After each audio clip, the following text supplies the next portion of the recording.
Hey, how you doing? Great to see you again. Right. Now, we get asked quite a few times, what's the best thing to look out for if you're buying a motorhome? Yeah. What should you be cautious of?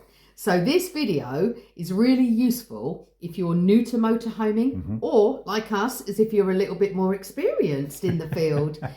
This video is going to talk about the things to look out for when you're looking to either buy a motorhome or a camper van or upgrade from what you've currently got. And thanks to Simon Beaver for sort of starting the ball rolling on this question, because you asked us really what did we look for in a layout, but we're going to go into a lot more detail for people that are looking to buy a motorhome and things to look out for. Right, first up, are you legal? So this is the most important thing you need to consider. What kind of driving licence have you got? Now, in order to drive some motorhomes, you're going to need a C1 licence, aren't you, Gary? You are. So anything over 3.5 tonnes, you're going to need a C1 licence. Now, if you've got grandfather rights to your normal B-class licence, so that's anybody who passed their test before the 1st of January 1997, then you can drive a motorhome over 3.5 tonnes, up to 7.5 tonnes, and you can tow a trailer up to 750 kilograms.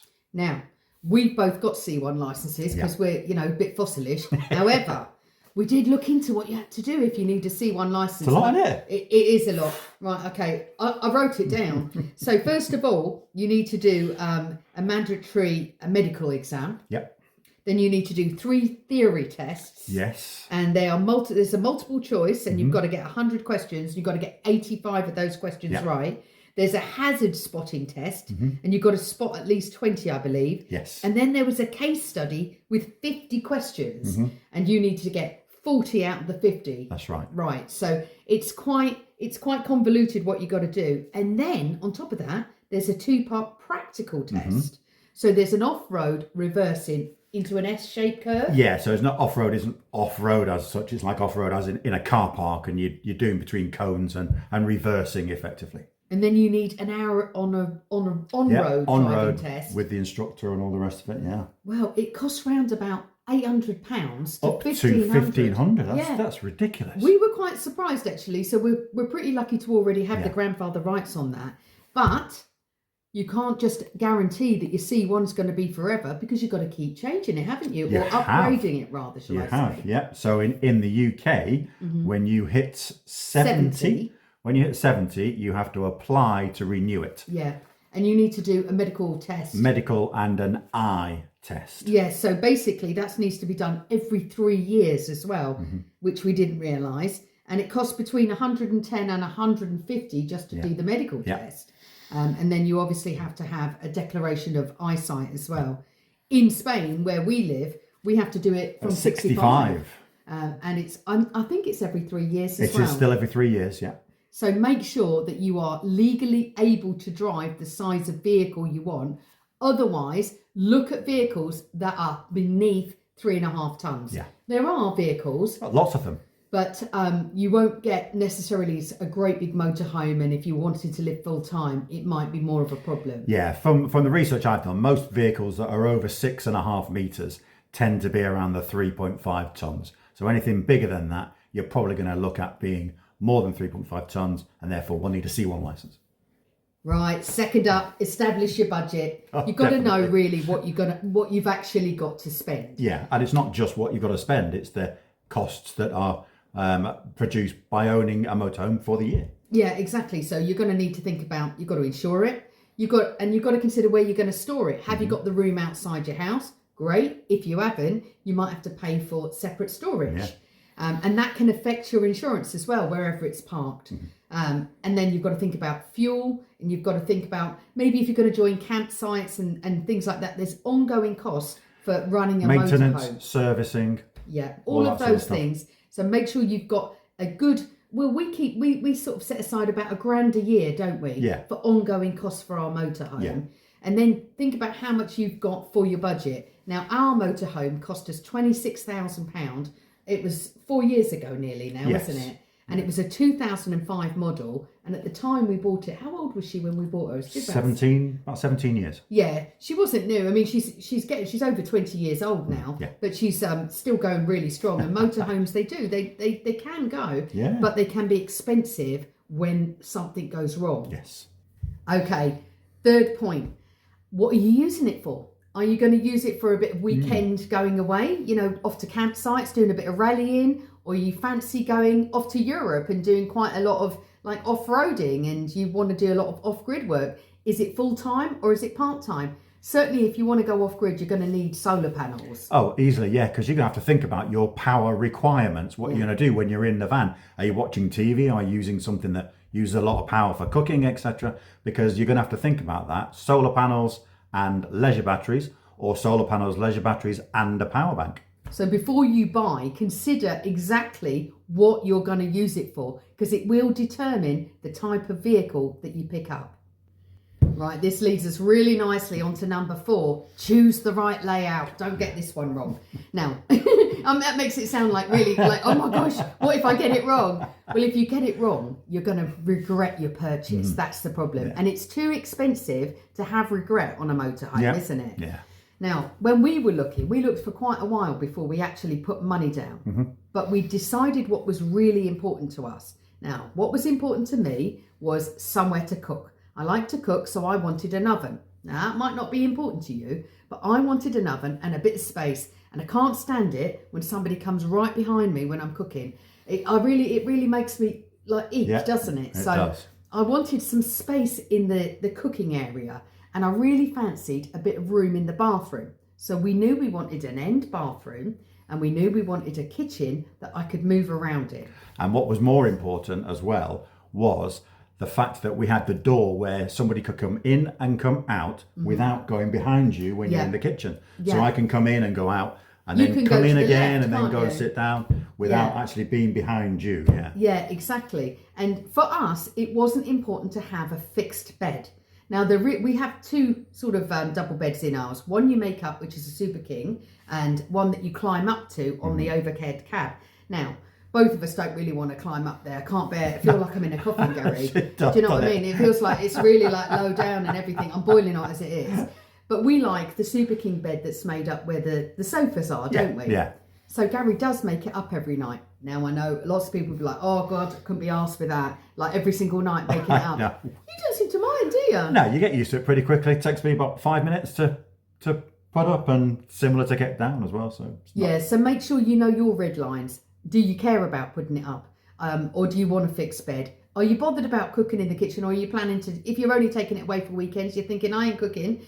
Or, you know, is the bathroom not that important to you? Do you intend to use campsite showers a lot? So really narrow down what's important when it comes to your layout, because that will make your living so much more comfortable. Yeah. We never have regretted our layout, have we? We haven't, not once. Because we really thought about what we individually really liked. You didn't really have any requirements, did you? No, just somewhere to be out of the way. That's all. Just to be out of the way when you were cooking. That was still my requirement, though. Yes. Okay, number 5 on our list. Let's determine whether you want new or used when it comes to a motorhome. Yeah. Now, you might not have the budget for new, but if you can afford new and you want new, you've got the security, I suppose, of a warranty, haven't you? Yeah. It's very important to have that warranty, because you know, if something goes wrong, it's sorted. You've got a sales team that you've been dealing with, so that's quite secure. The only thing is you've also got the depreciation in value the minute you've driven it off, haven't you? Yeah. That's it. That's the flip side to getting a new vehicle. And when it comes to getting a second-hand vehicle, it might be more in your budget. Certainly, we couldn't have afforded a new one. We didn't want to take a loan out for it or anything, did we? We didn't want to keep paying monthly for it. So if your budget only stretches to a second-hand vehicle, then perhaps you need to be considerate of the fact that the plus side is you might get a load of extras. Yeah. Certainly we had some solar and bits and pieces, didn't we? Yeah. And some vans are proper kitted out, aren't they? They are. But on the flip side of that, has it got some hidden issues? So, you know, those are the things to kind of consider if you're looking at a second-hand vehicle. Okay, we've moved location. If you're wondering why we suddenly look as if we're in a lot brighter area, the kitchen's losing light and we've come to sit in the conservatory area. Right, number 6 on the list. Do a mechanical and habitation check. Yeah, on the mechanical side of life, listen to the engine running, get it going. Any knocks or any unusual noises, then there's probably a problem. Open the bonnet and have a look at the levels, the fluid levels, the oil levels, etc.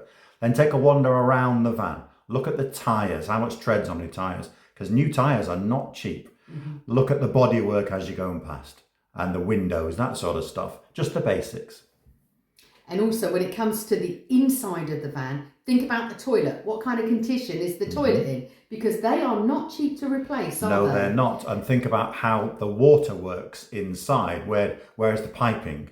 Yeah, all of that. And the heating. What kind of heating is the heating working? And when it comes to your cooker and your fridge, check it out. Make sure they're both working. But also check how what kind of condition the fridge is in. Some of these vans have really not been looked after, and you can tell when the fridge absolutely reeks, and the oven. And it says a lot about the people that are selling it as well. If you're buying it from a dealer and they haven't cleaned those items out, you can be sure that they're not doing the other stuff as well, really. Yeah. So I think it says a lot about a dealership. If you can walk into a van and it's nice and clean, it puts me off immediately. When we were looking, and there were some really dirty looking vans. There was, wasn't there? And we were like, no, the dealership has took this off the person who's literally put it on its forecourt, not checked it, not done anything with it. It puts you off, doesn't it? Yeah, it does.